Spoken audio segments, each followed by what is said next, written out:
पण न्याय आणि स्वराज्य दोन्ही लोकशाहीशी सुसंगत असलेल्या अत्यंत महत्त्वाच्या संकल्पना आहे। लोकांना न्यायव्यवस्थेवर विश्वास वाढण्यासाठी न्यायव्यवस्था, न्यायालय आणि कायदे हे लोकांचे आहेत, त्यांच्यासाठी केलेले आहेत असं त्यांना वाटणं खूप आवश्यक आहे।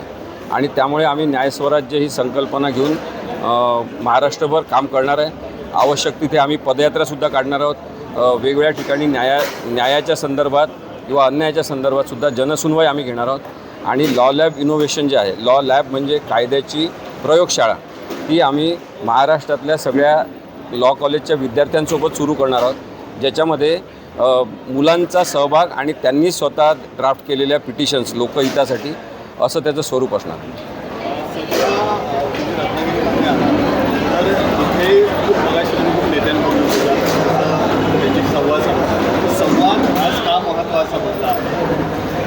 संवाद हा लोकशाहीचा पाया आहे आणि सध्याच्या राजकारणातून संवाद हद्दपार झालेला आहे। एकतर्फी संवाद बऱ्याच वर्षांपासून सुरू आहे। आता लोकांचं म्हणणं आहे की आमचा संवाद आमच्या नेत्यांशी झाला पाहिजे, त्यामुळे तो एकतर्फी दरबार भरवल्यासारखा नाही, तर अत्यंत साध्या पद्धतीने लोकांशी, नागरिकांशी संवाद, त्यांचे प्रश्न समजून घेण्यासाठी झाला पाहिजे। आम्हाला आता बोलणारे नाही तर ऐकणारे नेते पाहिजे आहेत, ज्यांनी लोकांचं त्यांचे कान दुखेपर्यंत ऐकून घेतलं तरी चालेल, परंतु लोकांचं ऐकल्याशिवाय प्रश्न समजणार नाही। प्रश्न समजले नाही तर सामान्य माणसांच्या प्रश्नावर उत्तरं मिळणार नाही। आणि म्हणून संवादावर मी जास्त भर देतो की लोकशाही प्रत्यक्षात आणायची असेल तर जे उद्धट राजकीय नेते आहेत त्यांनीसुद्धा संवाद केला पाहिजे, त्यांना आपण संवाद नागरिकांनी करायला लावला पाहिजे। सध्या जो निकालाचा विषय आहे, चर्चेचा विषय आहे, तर सुनावणी जी सुरू आहे त्या सुनावणीबाबत जी काही आता प्रगती आहे त्याबद्दल तुम्ही आत्ताच्या घडीला समाधानी आहात? भारतामध्ये जे कॉकरोच जनता पार्टीचं आंदोलन झालं, त्याच्यातून एक नैतिक दबाव सामान्य माणसाचा किंवा सामान्यातल्या सामान्य माणसाचा नैतिक दबाव प्रत्येकच लोकशाही यंत्रणेवरचा वाढला आहे। म्हणजे राजकीय लोकांना आता जबाबदारीने वागणं भाग आहे हे त्यांच्या लक्षात आलेलं आहे। तसंच न्यायव्यवस्थेला सुद्धा विलंब करणं म्हणजे अन्यायच करणं आहे हे आता ठणकावून सांगण्यात आलेलं आहे।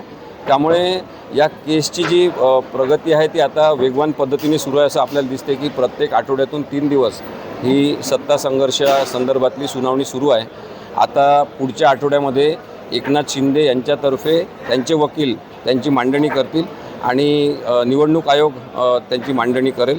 परंतु सातत्याने हे सांगण्यात आलेलं आहे आणि ते सिद्ध केलेलं आहे कागदपत्रांच्या आधारेसुद्धा की निवडणूक आयोग, राज्यपाल आणि विधानसभा अध्यक्ष यांनी संविधानासोबत बदमाशी केलेली आहे।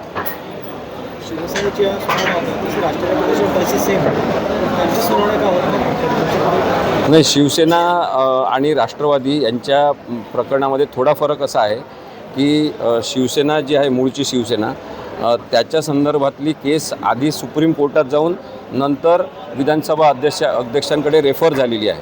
आणि त्यामुळे ऑलरेडी सुप्रीम कोर्टाच्या 5 न्यायाधीशांनी जो निकाल दिला होता त्याच्या आधारे राहुल नार्वेकरांनी कामकाज करणं अपेक्षित होतं। त्यांनी तसं केलं नाही आणि त्याच्यानंतर पुन्हा त्या निर्णयाला आव्हान देण्यात आलं आहे। हा फरक आहे दोन्ही केसेसमधला। राष्ट्रवादीची जी केस आहे ती थेट विधानसभा अध्यक्षांसमोर गेली अपात्रतेची, त्याच्यानंतर त्याला चॅलेंज झाले।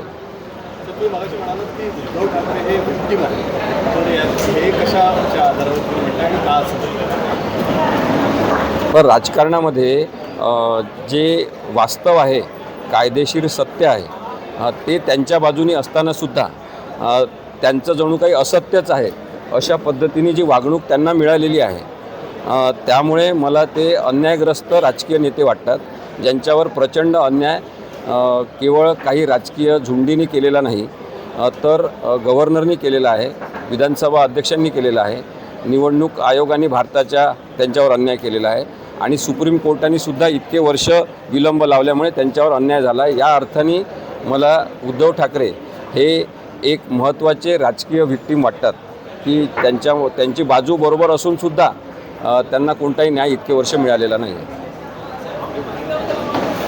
सर, काल पुण्यामध्ये जी सभा झाली तर त्याविषयी असं सांगितलं जातं की भाड्याने लोक आणली होती, पैसे देऊन आणली गेली, तर याबद्दल तुमचं काही मत आहे का? मला काही बोलायचं? यापूर्वी आम्ही भाड्याने लोक आणले जातात आणि ते कशा पद्धतीने बसतात, कसं ऐकतात, तुमच्यासारख्या माध्यमांचे जेव्हा प्रश्न येतात तेव्हा ते काय बोलतात, त्याचे उत्तर देतात किंवा ते म्हणतात हमको बुलाया लेके आए हम आ गए यहाँ पे, लेकिन वो तो 800 रुपये बोला था लेकिन 500 रुपये दे, असं सांगताना लोक पाहिलेले आहेत. त्यामुळे काही लोकांनी जे काही उठवलेलं आहे तसं नाही आहे. मी प्रत्यक्ष त्या प्रक्रियेमध्ये होतो म्हणून मला माहिती आहे की स्वतः अंधत्वासह जगणाऱ्या अनेक मुली, माझ्या ऑफिसला मीटिंग झाली आणि राहुल गांधींच्या सभेसाठी त्यांना जायचं आहे असं सांगितल्यावर मी त्यांना कनेक्ट करून दिलं. त्या स्वतःहून त्या मुली तिथे गेल्या होत्या. सगळेजण स्वतःहून आलेले आहेत आणि याच्यामध्ये देवेंद्र फडणवीस यांनी जो काही आता प्रकार सुरू केला आहे खोटारडेपणाचा, तो काही आता चालणार नाही आहे. खोटं आता पूर्णपणे उघडं पडलेलं आहे आणि जे असत्य सत्याचे कपडे घालून फिरत आहे ते सुद्धा आता लोकांना दिसायला लागले. सर, आता जे बेंच आहे उद्धव ठाकरे शिवसेना या प्रकरणामध्ये, त्या बेंचच्या माध्यमातून पक्षाचा निकाल जो आहे, चिन्हाचा निकाल, तो पूर्ण होऊ शकतो का? कारण मागे 5 मतं होते आणि आता 3 आहेत. नाही, 5 न्यायाधीशांच्या न्यायपीठाने जो निर्णय दिला तो याबद्दल महत्त्वाचा होता की सुभाष देसाईंच्या केसमध्ये की त्यांनी तेव्हा स्पष्टपणे सांगितलं की राज्यपालांनी घटनात्मक दृष्टिकोनातून वागणूक ठेवली नाही आणि जे लोकशाही माध्यमातून स्थापन झालेलं सरकार आहे ते पाडण्यामध्ये राज्यपालांचा सहभाग होता असं त्यांनी त्याच्यात म्हटलेलं आहे. बहुमत चाचणी घेण्याचे आदेश देण्याचे जे प्रकार त्यांनी केले ते पूर्णपणे चुकीचे होते. म्हणजे एकनाथ शिंदेंनी सांगायचं पत्र देऊन की हे सरकार अल्पमतात आलेलं आहे. मग देवेंद्र फडणवीस विरोधी पक्षनेते म्हणून गेले, त्यांनी पत्र दिलं राज्यपालांना की हे सरकार अल्पमतात आलं आहे, बहुमत चाचणी घ्या. अशा पद्धतीने राज्यपाल बहुमत चाचणीच घेऊ शकत नाही. राज्यपालांचं काम काय आहे संविधानानुसार की मुख्यमंत्री आणि मंत्रिमंडळाच्या सल्ल्यानुसार वागणे. मुख्यमंत्री उद्धव ठाकरे तेव्हाचं मंत्रिमंडळ त्यांनी त्यांना सल्ला दिला होता का अशा पद्धतीचा की बहुमत चाचणी घ्या? तर बहुमत चाचणीच त्यांनी चुकीची घेतली. त्यामुळे हा सगळा प्रकार वाढत गेला आणि बेकायदेशीरता प्रस्थापित झालेली आहे. टाइम्स डिजिटलला लाईक करा, शेअर करा, सबस्क्राईब करा आणि बेल आयकॉन दाबायला विसरू नका. Times digital.